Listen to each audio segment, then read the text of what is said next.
Hello everyone, कैसे हो आप सभी। आशा करता हूँ अच्छे होंगे। मैं प्रशांत तिवारी स्वागत करता हूँ YouTube channel Badal Education Group पर। तो दोस्तों, आज हम बात करेंगे theory of growth and development की। Theory of growth and development की कौन कौन सी थ्योरी होती है, मतलब थ्योरी का यूज क्या होता है। थ्योरी कुछ साइंटिफिक थे, कुछ वैज्ञानिक थे जिन्होंने बताया था कि ग्रोथ एंड डेवलपमेंट कैसे अफेक्ट होती है। मतलब जब बेबी क्या होता है, बर्थ होता है, और बर्थ से लेकर टिल डेथ तक उसमें क्या क्या ग्रोथ होते हैं, क्या क्या डेवलपमेंट होते हैं, उसी के अनुसार जो थ्योरी दी गई थी उसको कुछ मद्देनजर रखते हुए थ्योरी दी गई थी। जैसे कि जो चिल्ड्रंस होते हैं उनमें कौन कौन से सेक्सुअल डेवलपमेंट होते हैं और कौन कौन से सोशल डेवलपमेंट होते हैं, उसके आधार पर मुख्य दो थ्योरी दी गई थी।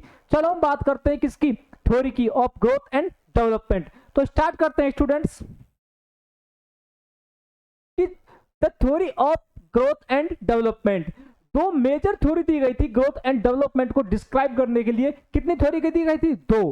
फर्स्ट है हमारी साइकोसेक्सुअल थ्योरी, देन सेकंड है हमारी साइको सोशियल थ्योरी। जो साइकोसेक्सुअल थ्योरी दी गई थी इसमें क्या बताया गया था कि जो चिल्ड्रंस होते हैं उसमें उसकी पर्सनैलिटी होती है, उसकी जो सेक्सुअल कैरेक्टरिस्टिक्स होते हैं, जो ग्रैंडियोसिटी होती है, वो कैसे डेवलप होती है। और जो साइको सोशल थ्योरी दी गई थी उसमें बताया था कि जो चिल्ड्रंस होते हैं, मतलब कि देन एडोलेसेंट एज से लेकर और टिल डेथ तक उसमें क्या क्या डेवलपमेंट होते हैं, क्या क्या कॉन्फ्लिक्ट डेवलपमेंट होते हैं, उनके बारे में किसमें बताया गया था? साइको सोशल थ्योरी में। हम स्टार्ट करेंगे फर्स्ट साइको सेक्सुअल थ्योरी। जो साइको सेक्सुअल थ्योरी होती है उसमें बताया गया था, जो साइको सेक्सुअल थ्योरी दी गई थी वो दी गई थी स्टूडेंट जो सिगमंड फ्रॉइड नामक एक वैज्ञानिक थे, उन्होंने किसके बारे में बताया था? Psycho sexual theory. और साइको सेक्सुअल थ्योरी में उन्होंने टोटल कितनी स्टेज बताई थी? 5 स्टेज। फर्स्ट थी हमारी ओरल स्टेज, सेकंड थी हमारी एनाल, देन हमारी थी फेलिक, देन हमारी थी लेटेंसी, और लास्ट हमारी जो स्टेज थी वो थी हमारी जेनाइटल स्टेज। टोटल कितनी स्टेज बताई थी सिगमंड फ्रॉइड में अपनी थ्योरी में? 5 स्टेज। फर्स्ट थी oral, second anal, then phallic, then latency, और लास्ट जेनाइटल स्टेज। जो ये थ्योरी मैं आपको पढ़ा रहा हूं ये एक इंपॉर्टेंट टॉपिक है अपने जो पीडिया है, अपने पीडियाट्रिक नर्सिंग में, उसमें बहुत इंपॉर्टेंट टॉपिक है। इसमें जो भी अपनी एग्जाम होती है आरएचएस से, जो भी यूनिवर्सिटी रिलेटेड जो भी एग्जाम है, जीएनएम हुई आपके और बीएससी हुई, उसमें क्या है शॉर्ट में क्वेश्चन पूछ लिया जाता है। लगभग 5 से 8 नंबर का क्वेश्चन पूछ लिया जाता है कि theory of the growth and development बताइए। और जो भी एमसीक्यू बनते हैं लगभग सिंगल लाइनर एमसीक्यू भी इसमें क्या पुटअप होते हैं, ठीक है। तो हर एक क्वेश्चन अपने आप में बहुत एक इंपॉर्टेंट टॉपिक होता है। हम बात कर रहे हैं किसकी? साइकोसेक्सुअल थ्योरी की। कि this theory explain about personality development. जो इस थ्योरी को हम किस बेस पर एक्सप्लेन करते हैं कि कैसे कैसे जो चिल्ड्रंस होते हैं उनमें पर्सनैलिटी डेवलपमेंट होती है। It is based on the libido energy stage. और ये किस पर बेस है? जो लिबिडो एनर्जी होती है, मतलब जो सेक्सुअल जो ग्रेटिफिकेशन होता है कि एक सेक्सुअल एक्टिविटी जो इच्छाएं होती हैं उनको जो बच्चा होता है वो कैसे क्या करते हैं, कंप्लीट करते हैं। तो उस स्तर पर, उस स्टेज पर, उस बेस पर इस थ्योरी को क्या किया गया था? डिस्क्राइब किया गया था। This theory given by Sigmund Freud. ये थ्योरी जो दी गई थी वो किसके द्वारा दी गई थी? जो सिगमंड फ्रॉइड नामक एक वैज्ञानिक साइंटिफिक थे, उन्होंने किसकी थ्योरी दी थी? Psycho sexual theory. In this theory, Sigmund Freud explained sexual development at 5 stage. जो इस थ्योरी में जो सिगमंड फ्रॉइड ने बताया कि जो सेक्सुअल डेवलपमेंट होते हैं चिल्ड्रंस में वो कितनी स्टेज में होते हैं? 5 स्टेज में। कितनी स्टेज में? तो 5 स्टेज में होते हैं क्या? Sexual development. जो फर्स्ट स्टेज बताई थी वो थी ओरल स्टेज, सेकंड स्टेज थी हमारी एनाल स्टेज, थर्ड थी हमारी फेलिक स्टेज, और फोर्थ थी हमारी लेटेंसी स्टेज, और 5 थी हमारी जेनाइटल स्टेज। हम एक एक स्टेज के बारे में बताएंगे, पढ़ेंगे डीपली कि सिगमंड फ्रॉइड ने कौन सी स्टेज में जो सेक्सुअल डेवलपमेंट होते हैं उनको कैसे डिस्क्राइब किया। चलो आइए दोस्तों पढ़ते हैं एक एक थ्योरी को डीपली। फर्स्ट हमारी स्टेज थी ओरल स्टेज। क्या?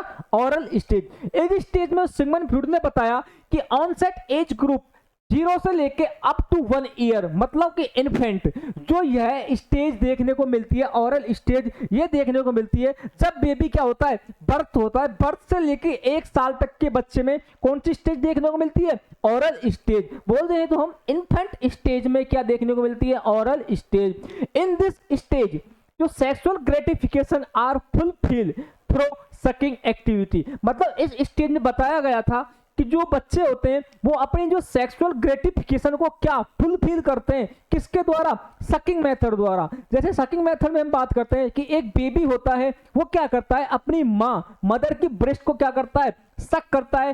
देन कुछ बेबी ऐसे होते हैं जो अपना थंब होता है उसको क्या करते हैं, सक करते हैं। तो उस सकिंग के द्वारा जो अपनी सेक्सुअल ग्रेटिफिकेशन मतलब इच्छाएं होती हैं उनको क्या करते हैं, वो पूर्ण करते हैं। कौन सी स्टेज में, ओरल स्टेज में। देन हम बात करते हैं एनाल स्टेज।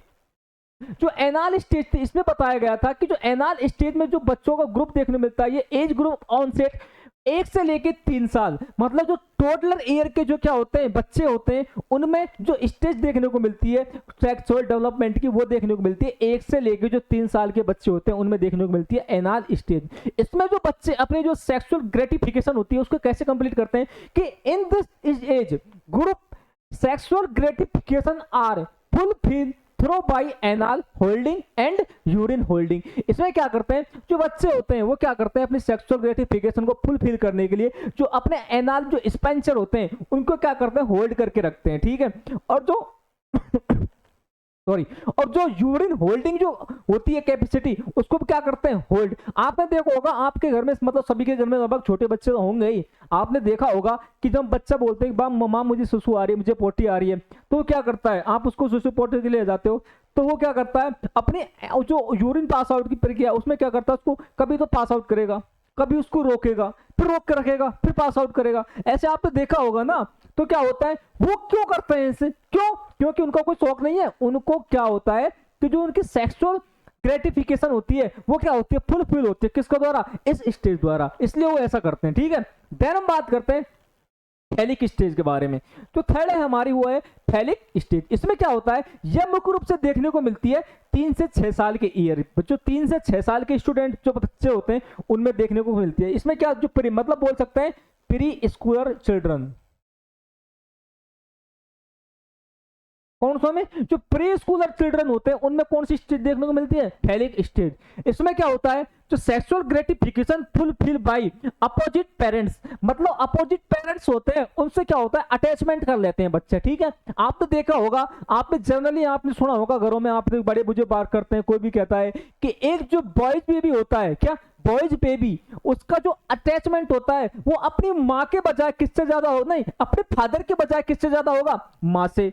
और तो एक जो गर्ल्स बेबी होती है उसमें जो अटैचमेंट होता है अपोजिट पेरेंट्स के, मतलब अटैचमेंट होता है वो अपनी माँ के बजाय किसमें ज्यादा होता है, फादर के प्रति। मतलब कहने का तात्पर्य यह है कि बॉयज बेबी मोर देन किससे अटैच होता है, मदर से, और गर्ल्स बेबी किससे अटैच होती है, फादर से। ये कौन सी स्टेज में बताया गया था, फैलिक स्टेज में। इस फैलिक स्टेज में जो बताया गया था उसमें बताया गया था कि girls baby are more attach with father, किसके साथ, फादर। तो इस अटैचमेंट को क्या बोलते हैं, इलेक्ट्रा कॉम्प्लेक्स। क्या बोलते हैं, इलेक्ट्रा कॉम्प्लेक्स। क्वेश्चन पूछा जाता है कि Electra complex of the define, तो उसमें हम क्या बताएंगे कि girls baby are more attach in the fathers. Then हम बात करते हैं कि boys baby are more attach, जो बॉयज बेबी होते हैं वो मोर अटैच होते हैं किससे, मदर से। तो इस कॉम्प्लेक्स को क्या बोलते हैं, ऑडिपस कॉम्प्लेक्स। ये दोनों पॉइंट बहुत बहुत इंपॉर्टेंट है स्टूडेंट। कौन से, एक तो इलेक्ट्रा कॉम्प्लेक्स और एक ऑडिपस कॉम्प्लेक्स, ठीक है। अब हम बात करते हैं ऑडिपस कॉम्प्लेक्स की। ऑडिपस कॉम्प्लेक्स को ऑडिपस कॉम्प्लेक्स ही क्यों बोला गया, इसका और भी नाम रख सकते थे। तो इसका नाम बहुत सोच समझ के रखा है, ऐसे नहीं रखा। तो बताते हैं इसकी एक बहुत बड़ी कहानी दोस्तों। उसमें क्या होता है, ऑडिपस नामक एक राजा था। क्या था, राजा। जब ऑडिपस मतलब जो अपने शासन में था तो उसके पिताजी थे, जहां से वो मतलब उसका बर्थ हुआ था, तो वो उसके पिता भी क्या थे, एक राजा थे, ठीक है।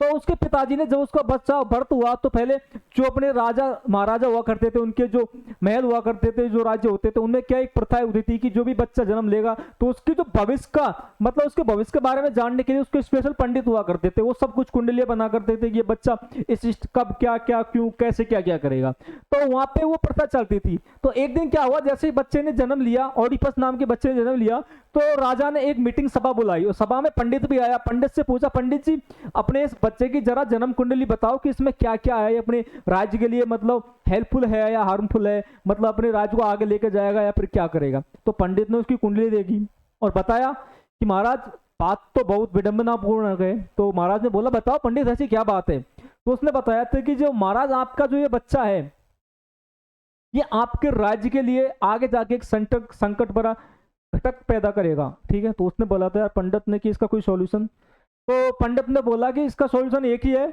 इसको आप राज्य से क्या कर दो, बाहर निकाल दो। तो राजा ने बहुत निर्णय निकाला कि यार चलो, राजा बहुत अच्छा था, ईमानदार था, तो उन्होंने बोला कि मैं अपने बच्चे के लिए अपने राज्य को मतलब क्या नहीं करना सकता, मतलब इस राज्य को मतलब बर्बाद होते नहीं देख सकता। तो उन्होंने क्या किया, अपने राज्य के लिए अपने बच्चे का क्या किया, बलिदान दिया। ठीक है, मतलब बच्चों को क्या किया, घर से बाहर निकाल दिया, मतलब राज्य से क्या कर दिया, बाहर निकाल दिया, और एक जंगल में जाके छोड़ आए ताकि उसको कुछ कोई जानवर के जानवर वानवर क्या होंगे, खा जाएंगे। बट उस ऑडिपस जो नामक बच्चे को छोड़कर उसकी किस्मत भी अच्छी थी, क्योंकि प्रकृति का नियम कभी चेंज नहीं होता, जो लिखा हुआ है वो तो होकर ही रहेगा।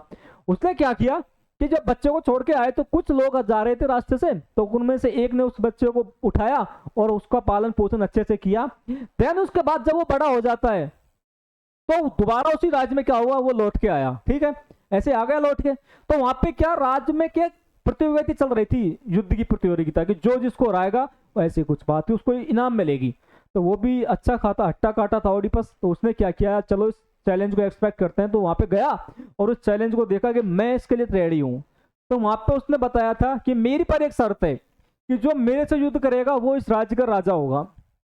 भाई राजा अपने आप में बड़ी बड़ी मूर्ति होती है, उसमें क्या किया, राजा ने उसको जो उसका चैलेंज था उसको स्वीकार किया और बोला चलो ठीक है मैं राजी हूं, मैं आपसे युद्ध करूंगा। फिर उसने एक और शर्त रखी कि अगर जो हारेगा वो अपने राज्य को क्या कर देगा, दान कर देगा, जो जीतेगा उसको। ठीक है, उसने बोला ठीक है, यदि मैं हार गया तो मैं अपने राज्य को तेरे को दान कर दूंगा। तो उस ऑडिपस ने क्या किया, राजा को हराया और राज्य किसको दान दे दिया, अपने आप अपने अवगत में ले लिया, अंडर में क्या ले लिया, राज्य को, पूरे अंडर को अपने में ले लिया। अब ऐसी बातें होती थी पहले कि जिसका राज्य उसकी सब कुछ, संपत्ति भी उसकी, उसके लोग भी उसी के, और उस जो राजमहल में जो भी लोग थे सभी उसके। तो अब राजमहल में क्या था, राजा ने जो ऑडिपस राजा हो गया, उसने उस राजा को क्या किया, भगा दिया। फिर उसके बाद जो अपने राजा था पहले का था, उसकी वाइफ भी क्या हो गई, उसके अधीन हो गई, किसके, ऑडिपस के अधीन। अब ऑडिपस को क्या पता था कि ये मेरी माँ है, नहीं पता ना उसको तो उसको लिए क्या है, रानी है उसकी। तो ऑडिपस ने क्या किया, अपने जो सेक्सुअल रिलेशनशिप वो किसके साथ बनाए थे, अपनी माँ के साथ, जो उसकी माँ थी। वो उसकी गलती नहीं थी, उसको पता नहीं था, बट उसने क्या किया, जो सेक्सुअल रिलेशनशिप किससे बना दी, अपनी माँ के साथ। देन कुछ समय बाद वही पंडित दोबारा लौट के आया और वही राजसभा थी और ऐसे कुछ बात चल रही थी, तो पंडित बता रहा था कि सर आपकी वो, इसकी राजा अपनी कुंडली दिखा रहा था, पंडित जी मेरी कुंडली देखो क्या लिखा है। तो जब उस पंडित ने उस राजा की कुंडली देखी तो उसको बोला था यार आप तो वही हो सर, कि आप कैसे ऐसे बात थी। तो उसकी पुरानी हिस्ट्री जैसे उस राजा ओडिपस को बताई थी कि आपने जिसको हराया था वो आपका पिताजी थे और आपकी माता ये हैं। तो अब राजा बड़ा वियोग में चला गया, डिप्रेशन में चला गया, वो सोच रहा था कि यार ये तो बहुत बड़ा अन्याय हो गया। ठीक है, तो बहुत बड़ा अन्याय हो गया, तो अब इसका कोई सॉल्यूशन। तो उसने उसके बाद से बात बैठ गई थी कि यार ये तो अन्याय ही है। उसने क्या किया, अपनी जो माँ थी उसके साथ क्या किया था, सेक्सुअल रिलेशनशिप बनाए थे, तो उसके वियोग में उसने क्या किया, सुसाइड कर लिया। क्या कर लिया, सुसाइड, किसने, ऑडिपस ने। तो उसी घटना को आधारित रख के जो स्टेज बनाई थी, कौन सी, पहली स्टेज, इसमें क्या बताया था कि बॉयज बेबी मोर अटैच किसके साथ, मदर के साथ क्या होते हैं, अटैच। तो उसी को क्या बोलते हैं, ऑडिपस कॉम्प्लेक्स। अब आई बात समझ में, क्यों इसको ऑडिपस कॉम्प्लेक्स बोलते हैं। ठीक है दोस्तों, तो अब हम नेक्स्ट बात करते हैं नेक्स्ट स्टेज के बारे में। नेक्स्ट स्टेज है हमारी, वो है हमारी लेटेंसी स्टेज। जो लेटेंसी स्टेज होती है, ये जो एज ग्रुप के जो बच्चे होते हैं उनमें देखने को मिलती है, वो 6 से 12 साल के बच्चों में क्या देखने को मिलती है, जो स्कूलर बच्चे होते हैं उनमें देखने को मिलते हैं। और इस स्टेज में क्या देखने को मिलता है, पर्सनैलिटी डेवलपमेंट में क्या देखने को मिलता है, इसमें क्या होता है कि जो बच्चे होते हैं, जो चिल्ड्रन होते हैं, उसमें जो सेक्सुअल जो ग्रेटिफिकेशन की जो इच्छाएं होती हैं, वो नीड होती है, वो तो क्या हो जाती है, सप्रेस हो जाती है। ठीक है, मतलब कि कहने का तात्पर्य जो सेक्सुअल एक्टिविटी है ये तो क्या हो जाएगी, सप्रेस। और जो चिल्ड्रन होते हैं वो move through learning, thinking and motivation. जो चाइल्ड होता है वो किसकी ओर चला जाएगा, नई नई चीजों को सीखेगा, फिर तो उनके ऊपर थिंक, विचार करेंगे और मोटिवेशन की तरफ क्या कर जाता है, मूव आउट कर जाता है। कैसे, सेक्सुअल जो एक्टिविटी होती है उनको क्या करके, सप्रेस करके। फिर हम बात करते हैं फिफ्थ पे, हमारी आती है जेनेटल स्टेज। जो जेनेटल स्टेज होती है यह मुख्य रूप से देखने को मिलती है 12 से 20 साल के बच्चे होते हैं। जो 12 से 20 साल के जो बच्चे होते हैं उनमें देखने को मिलती है जेनेटल स्टेज। इस स्टेज में क्या देखने को मिलता है, जो इन this stage person search the permanent partner. और इसमें क्या करता है, जो पर्सन होते हैं वो क्या होते हैं, जो अपने सेक्सुअल ग्रेटिफिकेशन को कंप्लीट करने के लिए, फुलफिल करने के लिए एक अपोजिट परमानेंट क्या पार्टनर की क्या करती है, खोज रहती है उनको। आपने सुना होगा, आप सब एक एडल्ट स्टेज से गुजरे हो तो आप क्या कोई मतलब अपने एक परमानेंट स्पेशल इंडिविजुअल पार्टनर बनाते हैं, किसके लिए, सेक्सुअल एक्टिविटी को फुलफिल करने के लिए। तो वो क्या करते हैं, and sexual gratification full through the sexual partner. और जो अपनी सेक्सुअल ग्रेटिफिकेशन होती है उसको किसके द्वारा फुलफिल करते हैं, जो अपना सेक्सुअल पार्टनर होता है। जैसे मेल के साथ फीमेल, तो क्या अपना सेक्सुअल पार्ट हस्बैंड वाइफ, जो भी गर्लफ्रेंड बॉयफ्रेंड, वो क्या करते हैं इस स्टेज में जाके एक अपना इंडिविजुअल क्या करते हैं, पार्टनर को चुनते हैं। और अपनी जो भी सेक्सुअल एक्टिविटी होती है, ग्रेटिफिकेशन होते हैं, उनको क्या करते हैं, फुलफिल करते हैं, किसके द्वारा, सेक्सुअल पार्टनर के साथ। तो ये कौन सी स्टेज हो गई हमारी, जेनिटल स्टेज। तो कौन सी थ्योरी में, सेक्सुअल थ्योरी में। किसने दी थी, सिगमंड फ्रॉइड में। अब हम नेक्स्ट बात करते हैं साइको सोशियल थ्योरी। कौन सी, psycho social theory. Sorry student. तो साइको सोशल थ्योरी थी वो दी थी एरिक्सन ने। किसने दी थी, एरिक्सन ने दी थी। In this theory explain about emotion and social development. इसने ये बताया था कि जो एक एडल्ट स्टेज से लेकर मतलब 18 से 20 साल के स्टेज से लेकर टिल डेथ तक कि जो एक पर्सन होता है उसमें क्या क्या तो इमोशंस डेवलपमेंट होते हैं और क्या क्या सोशल जो डेवलपमेंट होते हैं वो क्यों होते हैं, कैसे होते हैं। ठीक है, तो उसके बारे में किसने बताया था, एरिक्सन ने अपनी थ्योरी में बताया था। और इस थ्योरी को बताने के लिए उन्होंने टोटल 8 स्टेज का क्या किया था, यूज किया था। कौन कौन सी स्टेज का, 8 स्टेज का यूज किया था। बट उससे पहले हमारे एक बात बताते हैं, इस थ्योरी में मुख्य बात यह थी कि total 8 stage in this theory explain social development. Social development के लिए जो एरिक्सन था उसने क्या किया था, टोटल 8 स्टेज का यूज किया था। इसमें फर्स्ट स्टेज थी हमारी trust versus mistrust, autonomy versus same doubtful. हम इनको एक एक को पढ़ेंगे। उससे पहले एक बात और जान लेते हैं कि जो एरिक्सन ने जो थ्योरी दी थी वो किस बेस पे दी थी। उन्होंने जो थ्योरी दी थी वो उस बेस पे दी थी कि in this theory first word क्या है, डेवलपमेंट। क्या है, डेवलपमेंट। क्या है, डेवलपमेंट। जो इसमें फर्स्ट वर्ड बताया गया था वो तो क्या था, डेवलपमेंट। एंड जो सेकंड वर्ड होता है वो क्या है, कॉन्फ्लिक्ट। कॉन्फ्लिक्ट का होता है प्रॉब्लम।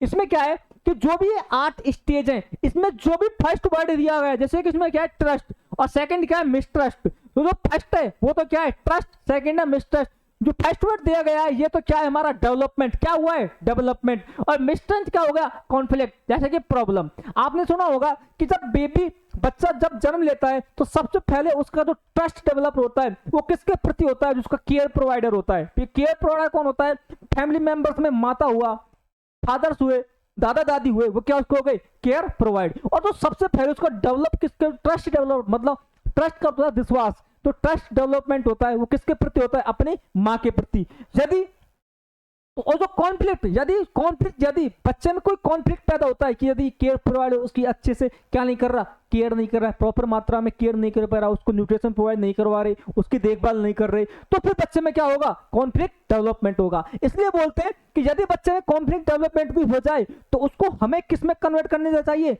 डेवलपमेंट में। किसमें, डेवलपमेंट में। ठीक है, जिससे जैसे कि उसको आगे जो समय आएगा कि उससे उसको क्या नहीं होगा, सोशल एक्साइटमेंट पर प्रॉब्लम नहीं होगी। यदि बच्चे में क्या होगा, कॉन्फ्लिक्ट कच्ची उम्र में, मतलब कम उम्र में कॉन्फ्लिक्ट डेवलपमेंट हो गया तो आगे जाके किसी पे भी आसानी से क्या नहीं कर पाएगा, विश्वास नहीं कर पाएगा, मतलब ट्रस्ट, इजीली किसी पे ट्रस्ट नहीं कर सकता। वो बोलेगा दुनिया मतलब ही है, मुझे कोई मतलब नहीं है, मतलब एक तरह से बोलते हैं एंटी सोशल पर्सन हो जाएगा। अब हम बात करते हैं जो स्टेज दी गई थी, एरिक्सन ने क्या क्या दी थी।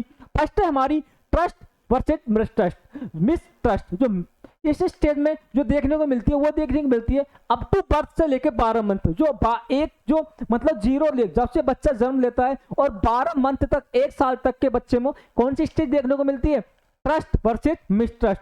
मैं कह सकते हैं इन्फेंट स्टेज में देखने को मिलता है। इसमें क्या होता है कि जो बेबी होता है वो सबसे पहले ट्रस्ट अपनी माँ पर करता है। क्यों, यदि माँ उसको क्या करती है, ब्रेस्ट फीडिंग करवाती है, न्यूट्रिशन देती है, उसकी देखभाल करती है, मतलब दूध पिलाती है, तो क्या उसमें क्या हो जाता है, अपनी माँ के प्रति ट्रस्ट डेवलप हो जाता है। ठीक है, ये तो क्या हो गया, डेवलपमेंट। ट्रस्ट का डेवलपमेंट क्या हो गया, डेवलपमेंट। ठीक है, यदि माँ बच्चे को क्या कर रही है, मतलब माँ अपने 1 साल तक 8-9 महीने तक बच्चे को आसानी से ब्रेस्ट फीडिंग करवा रही है, देन उसके बाद रुक गई, फिर बच्चा सोचेगा यार माँ मेरी देखभाल अच्छे से नहीं कर रही, तो वो क्या हो गया, मिस ट्रस्ट। क्या हो गया, मिसट्रेंड, इसको क्या बोलते हैं, कॉन्फ्लिक्ट, ठीक है, क्या हो गया, कॉन्फ्लिक्ट। अब क्या करेंगे, तो जो माँ क्या करती है, जो मिसट्रस्ट होता है मतलब कॉन्फ्लिक्ट होता है उसको कन्वर्ट करती है किसमें, ट्रस्ट में, उसको प्रॉपर क्या करेगी, ब्रेस्ट फीडिंग करवाएगी। तो ये क्या हो गई, फर्स्ट स्टेज। देन हम बात करते हैं autonomy versus same doubt. Autonomy same doubt देखने को मिलता है 1 से 3 साल के बच्चों में, क्या 1 से 3 साल के बच्चों में। इसमें ये देखने को मिलता है कि जब बच्चा क्या होता है, मान के चलो आपके घर में कोई शादी फंक्शन है और जो छोटे छोटे बच्चे होते हैं उनके लिए हम ड्रेस भी लेके आते हैं ना, तो क्या होता है, बच्चा मान लो अपने लिए ड्रेस लेके आया, ठीक है, और इस शादी फंक्शन में उस ड्रेस को, नई ड्रेस थी, ठहना अच्छे खासे से तैयार हुआ बच्चे एकदम मस्त फर्स्ट क्लास सूट वूट पहन के टकाटक। अब हम वहां पे 10-5 हम जैसे आदमी, तुम जैसे आदमी बैठे थे, वो बोल रहे थे यार आज तो तू इस ड्रेस में अच्छा नहीं लग रहा। तो वो सोच, उसके अंदर क्या डेवलपमेंट हो गया, सेम डाउट, क्या हो गया, कॉन्फ्लिक्ट, यार ड्रेस अच्छी नहीं लग रही, मतलब मेरी चॉइस है वो खराब है, ठीक है। यदि इसी बार को हम ऐसे बोल देंगे यार ड्रेस बहुत अच्छी है, शानदार है, कहां से लेके आया, कैसे लेके आया, हमको दिला के ला, तो वो क्या डेवलपमेंट हो गया उसमें, डेवलपमेंट। ये क्या है उसका डेवलपमेंट, क्या है, ऑटोनॉमी। ऑटोनॉमी को होता है स्वयंसेवक, मतलब अच्छी ड्रेस लेके आया, वो तो क्या है उसका डेवलपमेंट। यदि हमने उससे बोला क्या ड्रेस खराब है, कैसे अच्छे नहीं लगते ऊपर, ये क्या हो गया उसका सेम डाउट, उसके अपने ऊपर डाउट है कि यार मैं ऐसी ड्रेस नहीं खरीद पा रहा, क्या बात है, तो क्या हो गया सेम डाउट। कहने का अर्थ ये है कि डेवलपमेंट तो क्या हो गया ऑटोनॉमी, और कॉन्फ्लिक्ट क्या हो गया सेम डाउट। और ये किसमें देखने को मिलता है, जो 1 से 3 साल के बच्चे उनमें देखने को मिलता है। जो हमारी थर्ड है वो है इनिशिएटिव वर्सेस गिल्ट। क्या, इनिशिएटिव वर्सेस गिल्ट।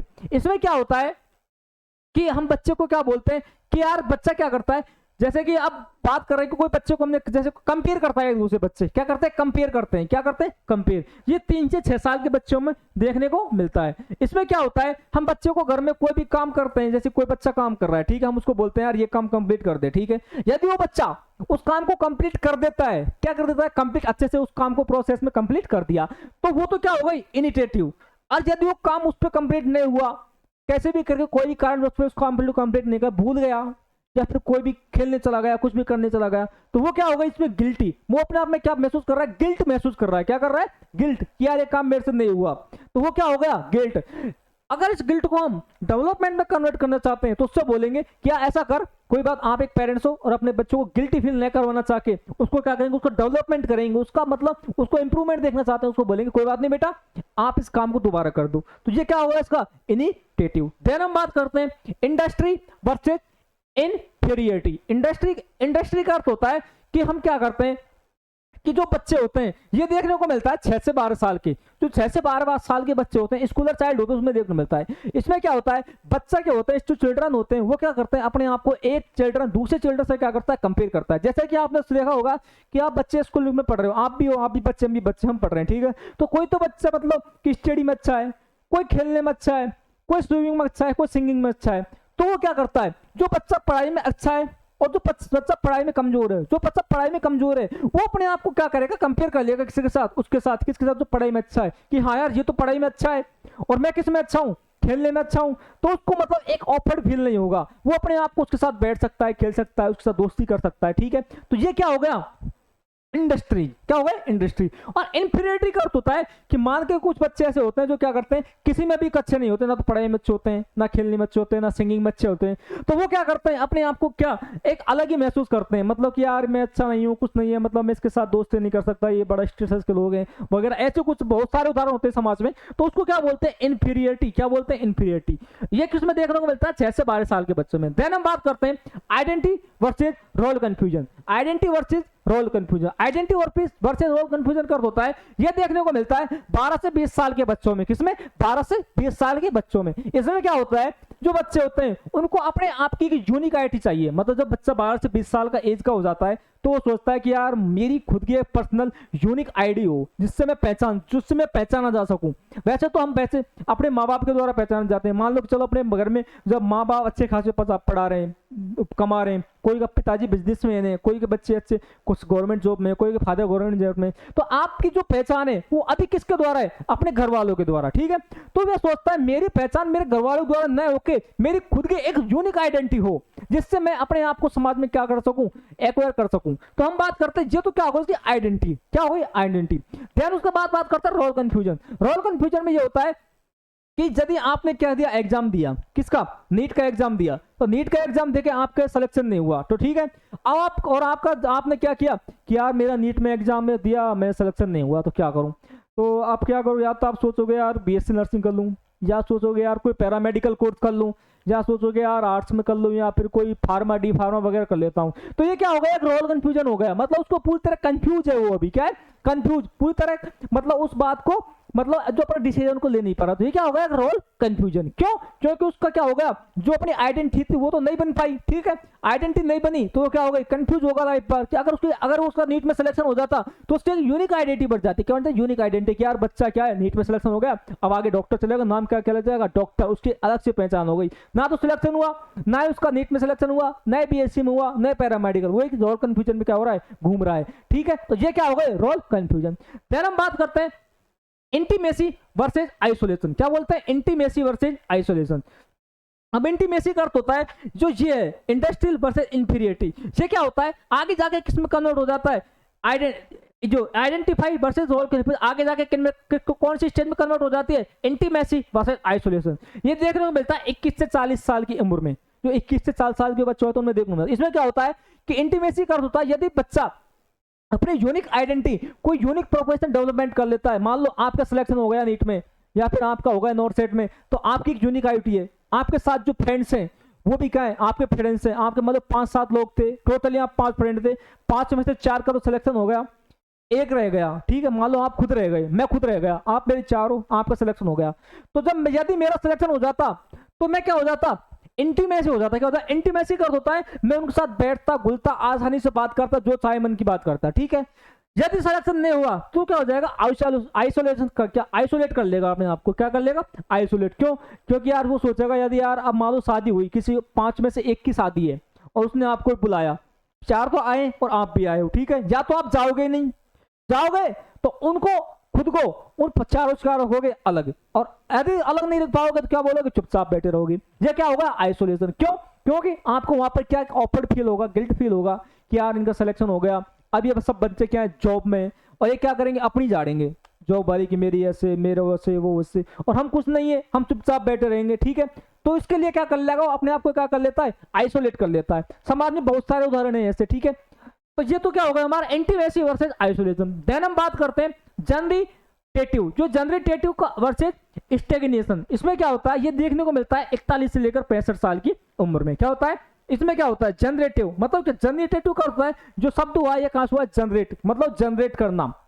इसमें क्या होता है, जो पर्सन होता है वो अपनी जो अपने जो प्रोडक्ट्स होते हैं, जैसे कि कोई चीज पहचान, उसके द्वारा क्या होता है, संतुष्ट होता है। क्या होता है, संतुष्ट होता है, ठीक है। मान लो कि जैसे कि आपने घर में देखा होगा कि यदि पेरेंट्स यदि अपने जो बच्चों को देखते हैं कि यार मेरा बच्चा अच्छा खासा कमा रहा है, अच्छी खासी लाइफ जी रहा है, अब उसको मतलब मेरे को इतनी आवश्यकता नहीं कि मैं उसके लिए कुछ कर सकूं, ठीक है, वो अपनी जगह सेटल है, तो क्या होता है, जो पेरेंट्स होते हैं वो क्या होते हैं, अपने आप में संतुष्ट होते हैं, मतलब सेटिस्फाई होते हैं कि यार ठीक है, मैं अब आगे जाके एक मतलब जो मेरी जिंदगी है मैं उसको आराम से, मतलब अब मैं जो काम करूंगा वो क्या समाज के लिए करूंगा, ठीक है।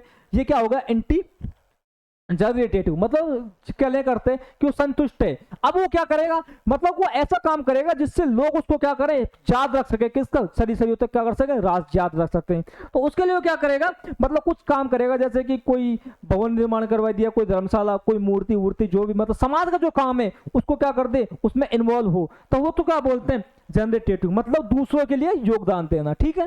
फिर हम बात करते हैं स्टेगनेशन। स्टेगनेशन का अर्थ होता है कि मान लो यदि उसकी फैमिली मेंबर सक्सेस नहीं है और वो खुद सक्सेस नहीं है, तो वो क्या करता है, दूसरों में अपनी पहचान देखता है कि यार मैं तो सक्सेस नहीं हुआ, तो मैं क्या करूंगा, मेरे बच्चे को डॉक्टर बनाऊंगा, ठीक है, मैं मेरे बच्चों को क्रिकेटर बनाऊंगा, मैं इस काम को ऐसे करूंगा, मैं इस काम को ऐसे करूंगा, क्योंकि मैं तो खुद नहीं कर पाया, और मैं इसके लिए उसको अपनी मतलब जो पहचान होती है वो दूसरे में देखता है, उसको क्या बोलते हैं, स्टेगनेशन। ये देखने को मिलता है 41 से लेकर 65 साल की उम्र में।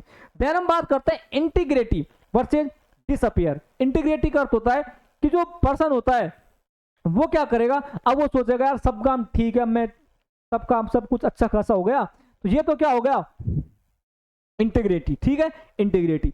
फिर हम बात करते हैं डिसअपियर। लास्ट में क्या होता है, अब मुझे एक पीसफुल डेथ चाहिए, मतलब मैंने लाइफ में सब कुछ काम कर लिया, अब मुझे दुनिया से कोई मतलब नहीं है, उसको कोई लेना देना नहीं, वो डिसअपियर हो गया, ठीक है, उसको कुछ लेने देना, तो ये क्या हो गया डिसऑर्डर। तो ये कौन सी थ्योरी में बताया गया था, ये बताया गया था किसमें, सोशल डेवलपमेंट थ्योरी में, साइको सोशल में। ठीक है दोस्तों, आज हमने बात की थी किसकी, ग्रोथ एंड डेवलपमेंट की जो थ्योरियां थी उनकी बात की थी, उसमें दो थ्योरियां थी, साइकोसेक्सुअल थ्योरी और साइको सोशल थ्योरी। ठीक है, तो साइकोसेक्सुअल थ्योरी सिगमंड फ्रॉइड में और साइको सोशल थ्योरी दी गई थी एरिक्सन ने। तो दोस्तों मिलते हैं नेक्स्ट वीडियो में अगले टॉपिक के साथ, तब तक के लिए धन्यवाद, थैंक यू दोस्तों। अगर वीडियो आपको अच्छा लगा तो प्लीज चैनल को लाइक कीजिए, सब्सक्राइब कीजिए और जो बेल आइकन बटन है उसको प्रेस कर रखिए ताकि जो आपको नोटिफिकेशन प्राप्त हो सके वो आसानी से मिल सके। तब तक के लिए दोस्तों धन्यवाद, मिलते हैं नेक्स्ट क्लास में।